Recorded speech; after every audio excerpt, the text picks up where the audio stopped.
భారతదేశానికి యుగ పురుషుడిగా వికసిత్ భారత్ మహాసంకల్పానికి దూరదృష్టి గల రూపకర్తగా ధర్మాన్ని, భారతీయ శాశ్వత నాగరికత విలువలను పరిరక్షించడంలో ఆచంచల నిబద్ధతను కనపరుస్తూ తన దూరదృష్టి గల నాయకత్వంలో 140 కోట్ల భారతీయుల ఆశయాలకు నూతన స్ఫూర్తినిచ్చి దేశాన్ని అపూర్వ ప్రగతి పథంలో వేగంగా ముందుకు నడిపిస్తూ ఆత్మనిర్భరత స్ఫూర్తిని, జాతి గొప్పతనాన్ని మరింత బలోపేతం చేసి ప్రపంచ వేదికపై భారతదేశాన్ని ఆత్మవిశ్వాసంతో కూడిన గౌరవప్రదమైన స్థానం నిలబెట్టిన మన గౌరవ ప్రధానమంత్రి శ్రీ నరేంద్ర మోదీ గారికి మన రాష్ట్ర ప్రజలందరి తరపున హృదయపూర్వక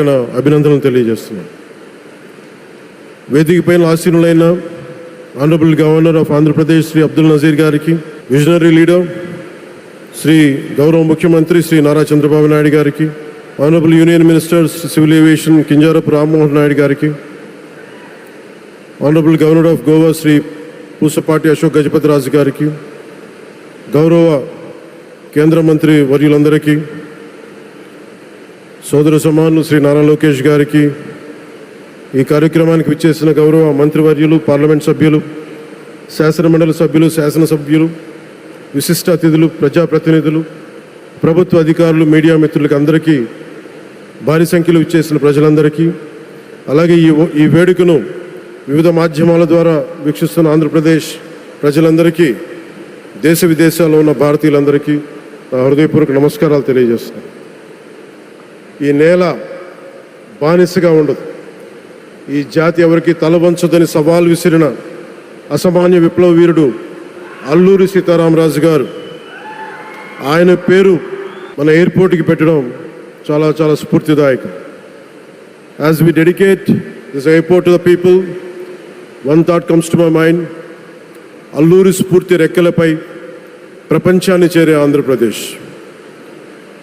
Rooted in Alluri's ideals and driven by the aspirations of our people, Andhra Pradesh is ready to soar to greater heights.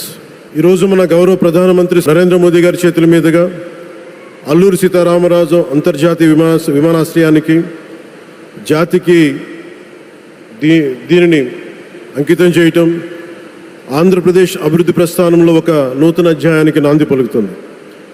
Modi గారి నాయకత్వంలో ఈరోజు 17,435 కోట్ల విలువైన అభివృద్ధి కార్యక్రమాలు ప్రజలకి అంకితం కావడం, అలాగే national highway projects, energy infrastructure ప్రాజెక్టులో ప్రారంభోత్సవాలు, శంకుస్థాపనలు జరగడం మన రాష్ట్ర అభివృద్ధిలో చాలా కీలకమైన ఘట్టం. ఈ ప్రాజెక్ట్స్ కనెక్టివిటీని బలోపేతం చేయడం కాదు, ఎనర్జీ సెక్యూరిటీని పెంచి ఇండస్ట్రియల్ గ్రోత్స్కి మరింత వేగాన్ని అందించి యువతకి ఉపాధి అవకాశాలు మెరుగుపరిచి ఆంధ్రప్రదేశ్ని మరింత వేగంగా అభివృద్ధి పదంలో ముందుకు నడిపిస్తాయి. ఒక దేశం కేవలం ప్రకటనలతో అభివృద్ధి చెందదు, ప్రజల కళల సాకారం అయ్యే మౌలిక సదుపాయాలతో అభివృద్ధి చెందుతుంది.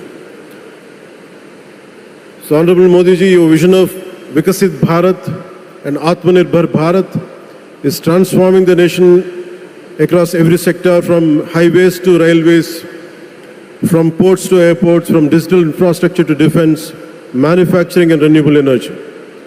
చరిత్ర కేవలం మన నిర్మించిన కట్టడాలను మాత్రమే గుర్తుంచుకోదు, వాటి ద్వారా నిర్మితమైన భవిష్యత్తుని గుర్తుంచుకుంటుంది. ఈ విషయం మీ నాయకత్వంలో ఆంధ్రప్రదేశ్కి లభిస్తున్న అభివృద్ధిలో చాలా చాలా స్పష్టంగా కనిపిస్తాం. ఇదివరకే విశాఖపట్నంలో 2 లక్షల కోట్ల పైగా పెట్టుబడులు, అందులో ఎన్టీపీసీ గ్రీన్ హైడ్రోజన్ హబ్, జాతీయ రహదారులు, రైల్వే ప్రాజెక్టులు, అలాగే అమరావతి కోసం 50,000 కోట్ల పెట్టుబడులు, రాయలసీమ అభివృద్ధికి 13,400 కోట్ల ప్రాజెక్టులు మన రాష్ట్ర అభివృద్ధికి బలమైన పునాది వేస్తున్నాయి. South Coast railway zone at Visakhapatnam ఏర్పాటు ద్వారా ఆంధ్రప్రదేశ్ ప్రజల చిరకాల ఆకాంక్షను సాకారం చేస్తుంది. ఈ కార్యక్రమాలు మరిన్ని పెట్టుబడులు ఆకర్షించడంతో పాటు ప్రత్యక్షంగా పరోక్షంగా 20 లక్షల పైగా ఉపాధి అవకాశాలను సృష్టించి స్టేట్ ఇన్ఫ్రాస్ట్రక్చర్ని మరింత బలోపేతం చేస్తూ ఆర్థికాభివృద్ధికి మరింత బలాన్ని అందిస్తున్నాయి. అలాగే గౌరవ చంద్రబాబు నాయుడు గారి నాయకత్వంలో, ఆయన మార్గదర్శకత్వంలో, వారి నాయకత్వంలో ఆంధ్రప్రదేశ్ దేశంలోని అగ్రగామి రాష్ట్రంగా అవతరిస్తూ ఉంది. ప్రత్యేకించి ఈ విమానాశ్రయానికి అల్లూరి సీతారామరాజు గారి పేరు పెట్టడం ఆ మహావీరుడికి నివాళి మాత్రమే కాదు, ఆయన ఆశయాలను, ఆయన స్ఫూర్తిని భావితరాలకు అందించే చాలా చాలా గొప్ప నిర్ణయం. జి మల్లికార్జునరావు గారు, జిఎంఆర్ అందరూ ప్రేమగా పిలుచుకున్న జిఎంఆర్ గారు, వారు దీన్ని కట్టడం, శ్రీకాకుళం జిల్లా నుంచి వచ్చి, రాజాం నుంచి వచ్చి శ్రీకాకుళం వెనుకబాటుతనానికి ఆయన కృషిని ట్రస్టుల ద్వారా అందిస్తూ ఆయన నేతృత్వంలో, ఆయన నాయకత్వంలో ఎయిర్పోర్ట్ నిర్మించడం మనందరికీ చాలా చాలా గర్వకారణం. ఈ సందర్భంగా మనందరం ఒక నిర్ణయం తీసుకోవాలి. పండ్లున్న చెట్టుకే రాళ్ళు వేస్తారంట. కష్టపడే కుటుంబ సభ్యుడు, తండ్రి కావచ్చు, పెద్ద కొడుకు కావచ్చు, అందరూ అతని మీద పడతారు. నువ్వు ఎక్కువ కష్టపడు, ఎక్కువ తిట్లు తింటావు. అలాంటిది మనం ఎలాంటి పరిస్థితుల నుంచి వచ్చాం? భారతదేశం ఒక పరిస్థితిలో బంగారాన్ని కూడా తాకట్టు పెట్టుకునే పరిస్థితి వచ్చింది. అలాంటి పరిస్థితుల నుంచి దశాబ్దం పైనుంచి మూడోసారి ప్రధానమంత్రిగా ఆయన ఈ రోజున మన దేశాన్ని నడిపిస్తూ ఉన్నారు. అలాంటి ప్రధానమంత్రిని చాలామంది ఆయన మీద మాట్లాడుతూ ఉంటే, ఆయన్ని అనకూడని మాట్లాడుతూ ఉంటే నా గుండె కదిలించేసింది, నా కన్నీళ్ళు వచ్చినాయి, బాధ వచ్చింది. దేశం కోసం కష్టపడే వారికి ఇవా చివరికి మనం ఇచ్చేదే. కొత్త తరానికి ఏం తెలుసు? ఆయన పడ్డ కష్టం. ఒక్కరోజు కూడా సెలవు తీసుకోలేదు మన ప్రధానమంత్రి గారు. ఈరోజు పెట్టుబడులు వస్తున్నాయి మనకి, ఒక్కరోజు కూడా సెలవు తీసుకోలేదు.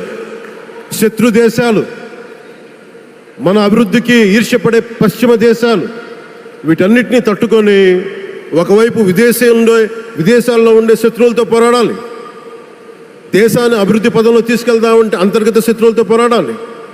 అలాంటి వ్యక్తికి మనం ఇవ్వగలిగేది కేవలం మేమున్నాం, మీ వెంట, మీ మీద మాట పడితే అది మా మీద పడ్డట్టే, అదే మనం వారికి ఇవ్వాల్సింది.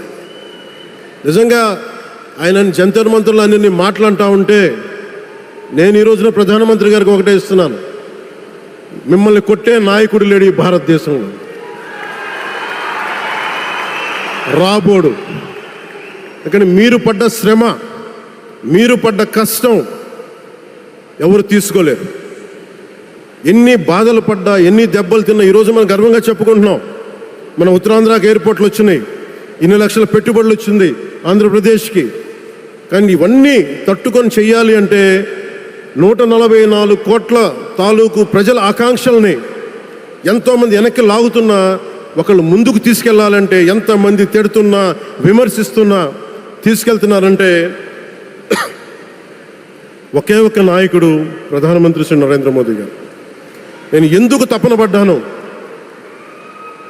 నేను అలయన్స్ కోసం ఎందుకు తపన పడ్డాను, మీ నాయకత్వం మాకు కావాలి ఎందుకు తపన పడ్డానంటే, ఈరోజు ఎయిర్పోర్ట్ ఆపేశారు. ఒక చిన్నపాటి ఎర్ర బస్సు కూడా రాని చోట ఎయిర్పోర్ట్ అవసరం లేదన్న వ్యక్తులకి సమాధానం ఇదే. ఇన్ని వేల మందికి ఇన్ని వేల కోట్ల పెట్టుబడి వచ్చింది అంటే ఆశీస్సులు కావాలంటే, దేశం కోసం నిలబడే నాయకుడికి మన అండగా ఉంటే ఏం జరుగుద్ది అంటానికే ఈ భోగాపురం ఎయిర్పోర్ట్ ఈరోజు ప్రారంభోత్సవం నిలువెత్తు నిదర్శనం. ముఖ్యంగా 25 సంవత్సరాలు లోబడి ఉన్న పిల్లలు ఉన్న ప్రతి ఒక్కరికి కూడా నేను ఈ సందర్భంగా తెలియజేస్తున్నాను, పిల్లల్ని సరైన దారిలో పెట్టడం, సరైన సంస్కారాలు నేర్పించడం చాలా చాలా అవసరం. ఈరోజు పొద్దున్నే ప్రధానమంత్రి గారి స్టేట్మెంట్ చూశాను. ఆయన తిట్టిన, ఎన్ని దూషించారో వారిని కూడా పెద్ద మనసుతోటి క్షమించారు ఆయన. అలాంటి ప్రధానమంత్రి గారికి మీ పాదాలకు నేను నమస్కారం తెలియజేస్తున్నాను. నిజంగా మీ ఉన్నతి, మీ ఔన్నత్యం ఈరోజు చాలా చాలా స్ఫూర్తిదాయకం.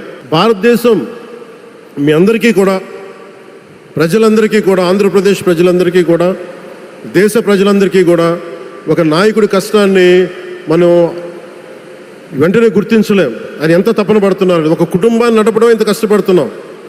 140 కోట్ల మంది ప్రజలు నడపడం ఎంత ఆషామాషి వ్యవహారం కాదు. ముందుకు తీసుకెళ్లే నాయకుడికి తెలుస్తుంది. అలాంటి వ్యక్తికి మనం ఏమి ఇవ్వగలం. దేశాన్ని నడిపించడం అంటే రామకార్యం లాంటిది. హనుమంతుడు లంకకు లంఘించినప్పుడు అనేక అవంతరాలు వచ్చినాయి, అనేక అడ్డంకులు వచ్చినాయి. రామకార్యం చాలా గొప్పది. అలాగే ఈరోజు ప్రధానమంత్రి గారు దేశాన్ని ముందుకు నడిపించేది బృహత్ కార్యం, చాలా మహాకార్యం అది. అలాంటి వ్యక్తికి మనం ఇవ్వగలిగేది, హనుమంతుడికి మనం ఏమి ఇవ్వగలం? నువ్వెంత గొప్పగా లంఘించావు, ఎంత కష్టపడ్డావు. ఏ దేవతకైనా ఇవ్వాల్సిన స్తుతే. వాళ్ళు మన నుంచి ఏమి కోరుకోరు. ఒక తల్లిదండ్రులకి మనం ఏం కోరుకోరు. అమ్మ నువ్వు మా కోసం కష్టపడ్డావు, నాన్న నువ్వు మా కోసం కష్టపడ్డావు అని. అలాగే ఈ దేశ ప్రధానికి, సెలవు తీసుకోకుండా పనిచేస్తున్న ఈ దేశ ప్రధానికి మనం ఇవ్వగలిగేది, మీరు మా కోసం ఎంత కష్టపడ్డారు, మీరు మా కోసం నిరంతరం ఎంత శ్రమ తీసుకున్నారని చెప్పడమే మనందరి కర్తవ్యం.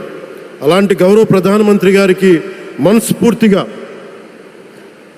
మీరు అనుకున్నంత కాలం అధికారం మీరు వద్దంటే వదలాలి, కానీ అధికారం మీ చేతుల్లోనే ఉంటుంది. దానికి మేమందరం నిరంతరం కృషి చేస్తామని తెలియజేసుకుంటూ, భారతమాత ముద్దుబిడ్డ మన ప్రధానమంత్రి నరేంద్ర మోదీ గారికి ధన్యవాదాలు తెలుపుకుంటూ, ఒక్కసారి ఆయనకి ఇవ్వగలిగేది భారత్ మాతకి జయజయలు చెప్పుకుంటూ సెలవు తీసుకున్నాను.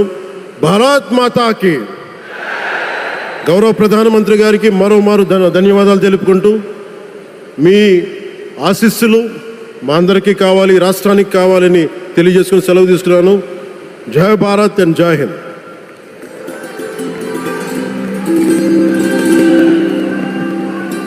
Thank you, sir. Thank you very much.